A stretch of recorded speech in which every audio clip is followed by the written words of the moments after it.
আজকে দেখাবো কিভাবে আপনাদের সরিষা সংরক্ষণ করবেন আপনারা। আসসালামু আলাইকুম, আপনারা সবাই কেমন আছেন? আমি আলহামদুলিল্লাহ ভালো আছি। আরও একটা নতুন ব্লগ ভিডিও নিয়ে আপনাদের সাথে চলে এসেছি। আপনি আপনাদের সাতুল আপু, সাতুলের কুড়ে ঘর থেকে।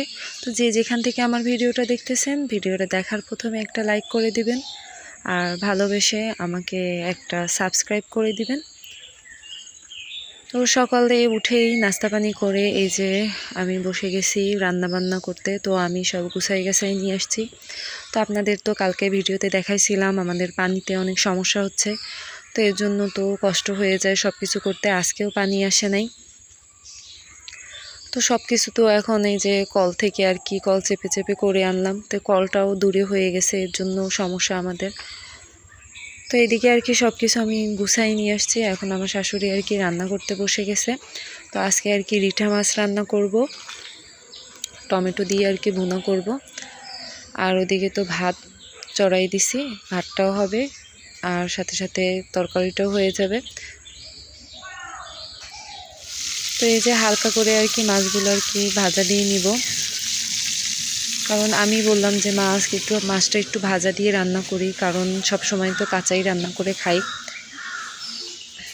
তো আগে আর কি ধনিয়া পাতা ছিল, তখন আর কি আজকে ঘরে নেই, তখন তো মনে করেন ধনিয়া পাতা দিলে কাঁচা কাঁচা রান্না করলেও সমস্যা হয় না। আর এখন তো ধনিয়া পাতা শেষ হয়ে গেছে, এই জন্য বললাম যে জিরার গুঁড়া আর কি এইসব দিয়ে তারপরে রান্নাটা করবে। আর এদিকে হাঁসের খাবারের যে পাত্রটা, ওইটা আর কি অনেক নোংরা হয়ে গেছে, আর এই খাবারগুলো আর হাঁস খাবেও না। এর জন্য ভাবলাম যে হাঁসের খাবারের এই পাত্রটা ধুয়ে আনি, খাল থেকে পরিষ্কার করে আনি। তারপরে তো রান্না বান্না করতেছিল, আর এদিকে আমি আবার আসলাম যে আমাদের যে ওখানে যে সরিষাগুলো হয়েছিল, আপনাদের ভিডিওতে দেখাইছে আগের ভিডিওতে। তো ওই সরিষাগুলো আর কি কেটে রেখে দিছিলাম ঘরে, তারপরে রোদ দিছি। আর এখন আমার শাশুড়ি তো রান্না করতেছে, শুকাই গেছে এই সরিষাগুলা। আর আমার শাশুড়ি রান্না করতেছে, এখন সে তো আর এটা করতে পারবে না। তো আমি তো এটা পারিও না এইভাবে করতে। তো এইভাবে নাকি পা দিয়ে এইভাবে মলতে হয় সরিষাটা। আমার পাশের বাড়ি এক চাচি শাশুড়ি আছে, কাকি ডাকি আর কি ওনাকে। তো উনি আর কি বললো যে আচ্ছা ঠিক আছে আমি করে দিই, তারপরে আর কি উনি আর কি করে দিচ্ছিল এইভাবে। তো এইভাবে পা দিয়ে মলা দিলেই এইভাবে আর কি সরিষাগুলো বের হয়ে যাবে। একটা চটের উপর বিছাই নেবেন ভালোভাবে, আর এইভাবে ঝাড়া দিয়ে দিয়ে তারপরে উপর থেকে যে খোসাগুলো থাকে ওইগুলো আর কি ফেলে দিবেন। তো গ্রাম বাংলার মানুষেরা তো এইভাবেই আর কি সরিষা নেয়, তো আমি তো কখনো জানতাম না কিভাবে নেয়। তো আজকে আমি প্রথম দেখলাম, আর আপনাদের সাথেও এটা শেয়ার করলাম। আপনারাও এইভাবে রাখতে পারবেন। আমার ভিডিওটা দেখলে পুরোপুরি দেখার চেষ্টা করবেন, আর ভিডিওটা সম্পূর্ণ দেখে ভিডিওতে একটা লাইক করে দিবেন। দেখেন আমাদের যতটুকু হয়েছে মাশাআল্লাহ আমাদের সারা বছরের জন্য হয়ে যাবে। তো ওখান থেকে এসে দেখি আমার শাশুড়ি তরকারিতে আর কি সব মশলা দিয়ে দিছে।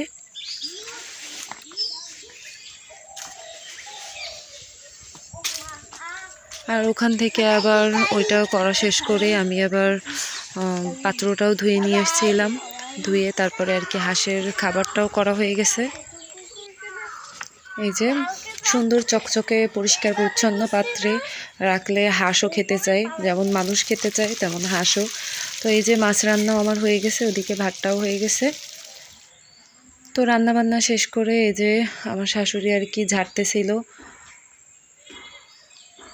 এটা আর কি এভাবে ঝেড়ে নেবেন, তাহলে যেই খোসাগুলো থাকে ওইগুলোও আর কি পড়ে যাবে।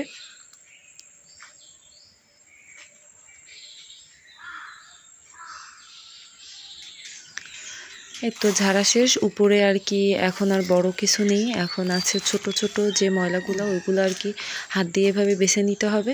বেছে বেছে তারপরে আপনারা, এটা তো শুকনাই আছে, তো এটা আর কি একটা বক্সে ভরে সারা বছরের জন্য এভাবে সংরক্ষণ করতে পারবেন।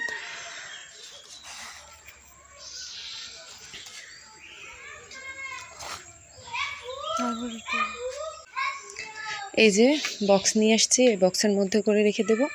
তো সরিষা তো অনেক কাজেই লাগে, যেমন ইলিশ মাছ সরিষা দিয়ে খেতে হয়, তারপরে আবার হচ্ছে আপনার বারবিকিউ করার জন্য, তারপরে যে কোনো পাকোড়া টাকোড়া এসবের মধ্যে দিলে, তারপরে ভর্তা এসবের মধ্যে যদি দেওয়া যায় তাহলে ভালোই লাগে।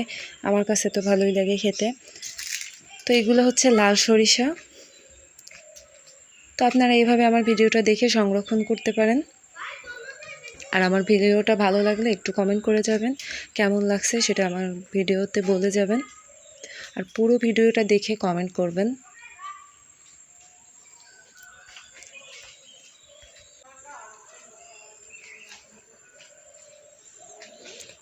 তারপর এই যে এগুলো হচ্ছে আমাদের মিরসেবের মধ্যে, গ্রাম বাংলায় এভাবে আর কি মিরসেবের মধ্যে এই যে মাটির এগুলোর উপরে গরম পাত্র যাতে রাখলে কালি না লাগে, বা মানে কালিতেই তো রান্না করা হয়। তো এর জন্য এগুলো পরিষ্কার করে নিলাম রোজার আগে। তো যে যেখান থেকে আমার ভিডিওটা দেখতেছেন, ভিডিওটা ভালো লাগলে আমার পুরো ভিডিওটা দেখবেন, আর আমার ভিডিওটা একটা সাবস্ক্রাইব করে দিয়ে যাবেন, আর আমার জন্য দোয়া করবেন। আর সবাই ভালো থাকবেন, সুস্থ থাকবেন। আর আপনারা যে যেখান থেকে আমার ভিডিওটা দেখতেছেন সবাই আমার জন্য দোয়া করবেন। আজকের ভিডিওটা এই পর্যন্তই। আল্লাহ হাফেজ।